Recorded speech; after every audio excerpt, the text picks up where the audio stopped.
Hey, what's going on, you guys? So today we're out here on my brand new Stark Varg.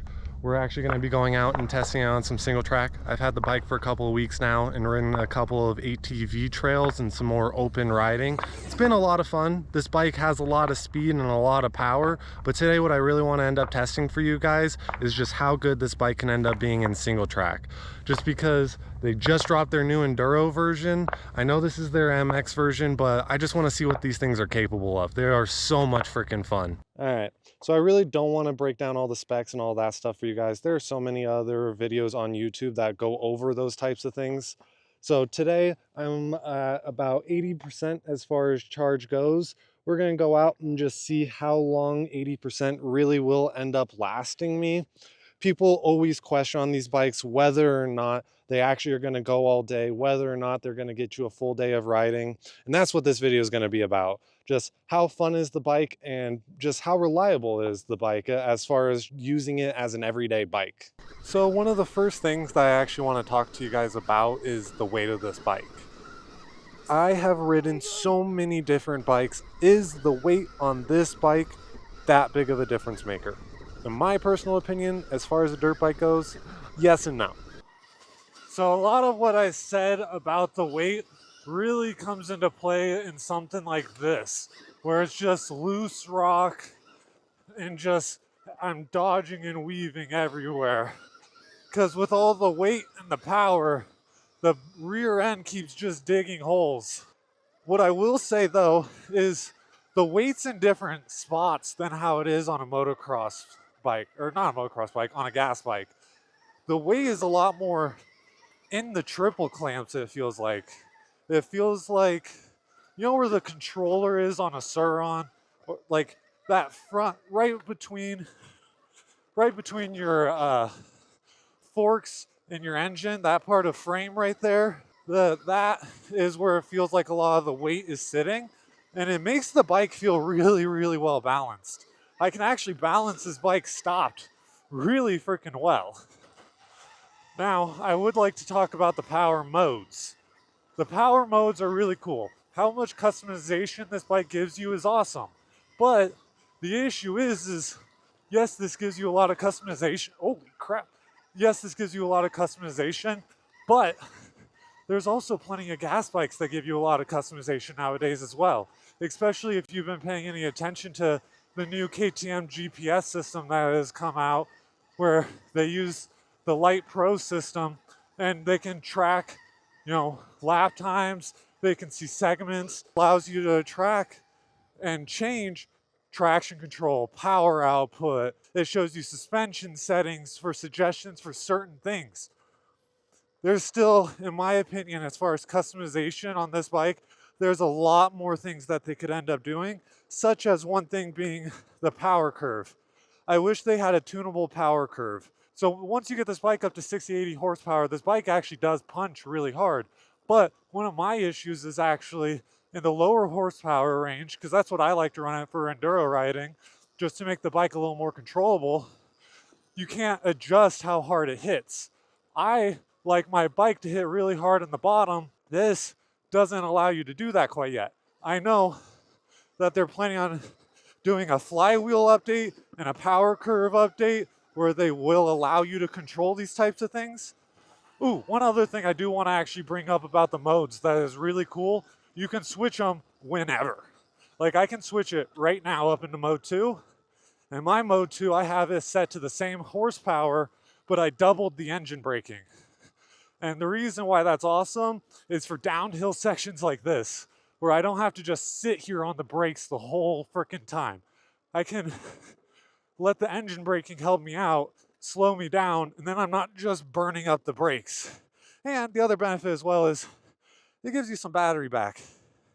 And you can always swap it right back down into your normal riding mode as soon as you get to the bottom of the hill. Dude, I've only been going for 23 minutes.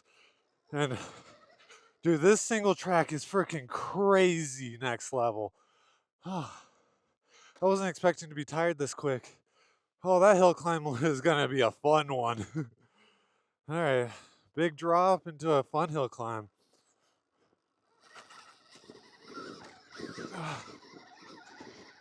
The other cool thing that they also have for hill climbs that you end up getting stuck on and you can't just, you know, use the power to dig a hole out, they have the crawl mode. Crawl mode is so nice when you're loading up the bike.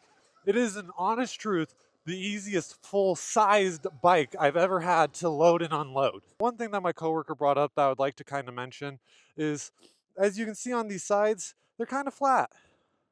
That's my only real beef, is it doesn't really feel like Stark thought of how you were going to grip the bike, because it's all just flat. There's this one ledge here that I can use when I'm standing like really up, but I I feel like I need like stag pegs or like some grip tape on the side of the plastic, something like that, just to give me a little bit more friction on the bike. Other thing I want to talk about, because I have a Sur-on, rear hand brake. I need that for this bike. A rear hand brake for enduro riding like this, I cannot tell you how big of a difference it ends up making. Just because on something like this, where it has so much power already to it, that extra ability to not ever have to move your feet around or to reposition yourself ever, you can just sit on the balls of your feet and then just use your hands to control everything. When you're enduro riding, it will be a huge help. And I can't wait to end up getting one of those rear hand brakes on this. I'm more used to gas bikes, and I've ridden gas bikes forever, and I thought I wouldn't mind the foot brake, but after a couple of days of riding it, I miss that hand brake from the Sur-on. I've never actually ridden this bike all the way down to 0. The most I've ever ridden the bike is from 96% down to 40%. I'm betting we're gonna hit below 40% today, considering we're already at, wait, what? Where was it supposed to go? But that trail there looks fun. All right, let's try a pivot turn. Oh, heck yeah. Although I will say this, left-handed pivot turns are easy. But that was my first attempt of ever even actually trying a pivot turn on this bike, so I'm surprised it went that well.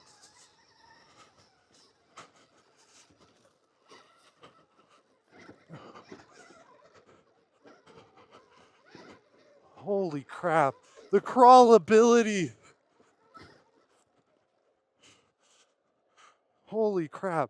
Okay, if they can just get battery range to a point where any hard enduro rider isn't going to be scared of this, this is going to be another level of a beast for enduro riders.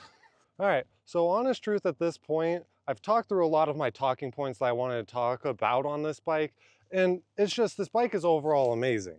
I can't rave about it enough or even just say enough positive things about it. I am not sponsored. I by no means have no relation to anyone at Stark Varg, but I can't recommend these bikes enough. I will say, I understand everyone's fears of battery life. It's the same fears that I have with this bike, but they are getting better. They are consistently getting better. And if you really are just an average Joe looking for a bike to ride on any given day of the week, this is an amazing bike for you. It's at a good price point at that 10.5 that I believe they sell it on like Stark's website for. I honest truth can't recommend this enough. It's such an easy bike and there's like no maintenance on these bikes, which is so freaking amazing. It's so freaking amazing that at any point in time I can just go, I'm gonna go ride. And I can go and actually go out and ride. There's not anything I gotta do. Especially if you put mooses in these tires, you don't even gotta check the air pressure. As long as the chain is tight and you're not at 75 hours where you need to change that gear oil, you're good. Just keep riding. Now, with all that said, the only last point that we got to get through is the range test. So stick around and let's see how long this baby will end up going for. Alrighty. So I've been riding for about 54 minutes now. We got 45% remaining. And to finish off this range test, because I'm already getting tired, just because I'm so badly out of shape. Since it's winter, I wasn't expecting to be riding all that much this year, but snow has not come down, so I'm just badly out of shape. But to finish off this range test, I think a great challenge is going to be to get to the top of this mountain. All right, this is going to be a hard one, so knock on wood. Ah.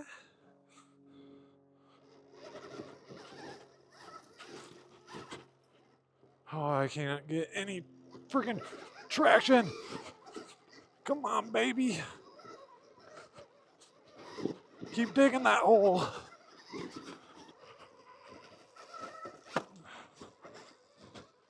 Oh, that looks cool.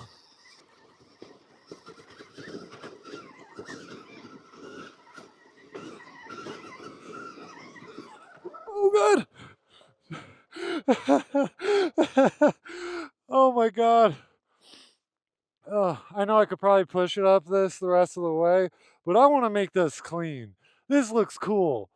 I gotta make it clean in one run. I ain't doing no pushing this up. All right, let's put it in reverse. Back her up, Terry. I was not expecting this to be so hard.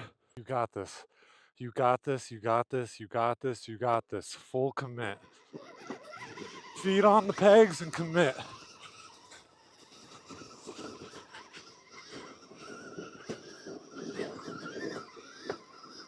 Yes! Come on, baby.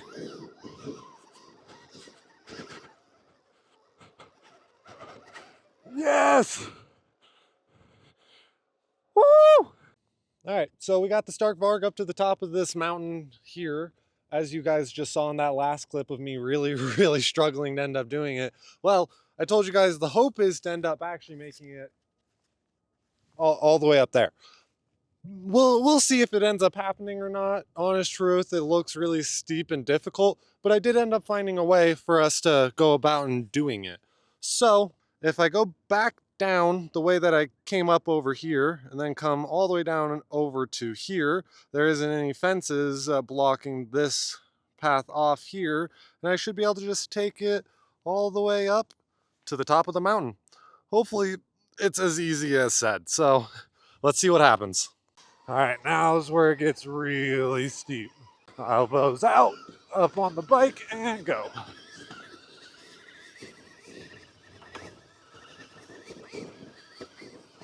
Oh. Oh. Come on, baby.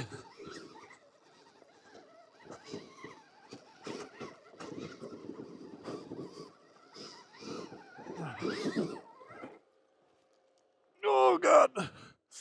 Oh, God. I guess I am going back down and retrying it because I can't imagine a way that I'm getting going from right here. Dude, I've already climbed to several thousand feet. This is like another 1,000 feet almost straight up. So hopefully y'all in the comments aren't gonna bash me too hard or nothing.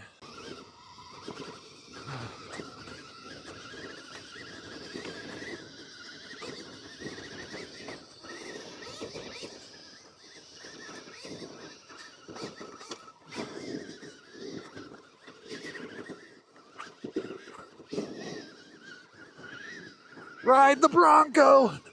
Come on, baby!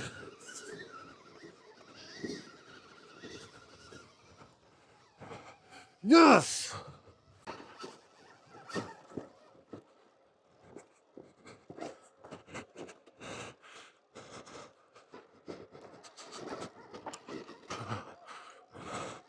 God, it's so nice not having to feather a clutch or anything.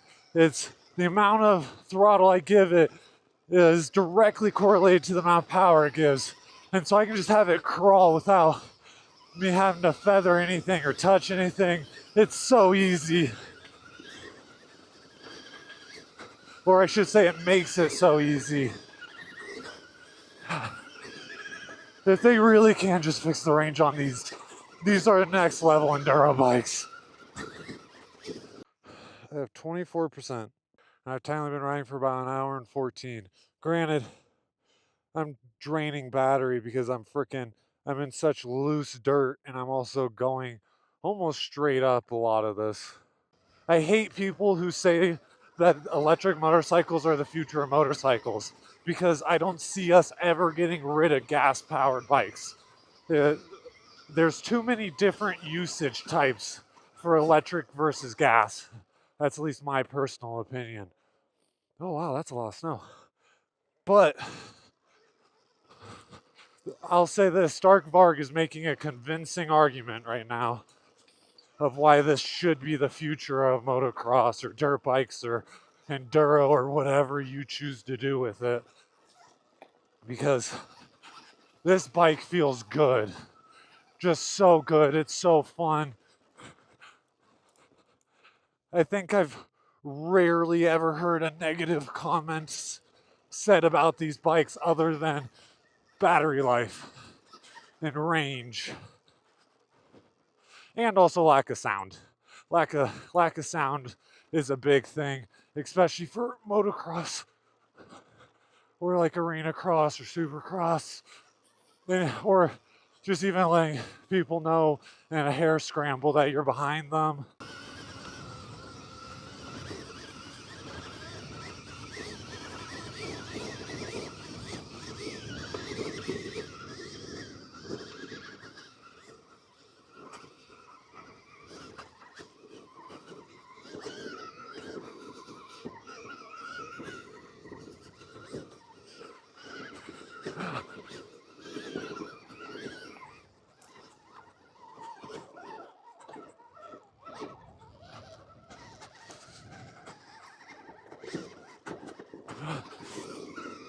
Oh my God.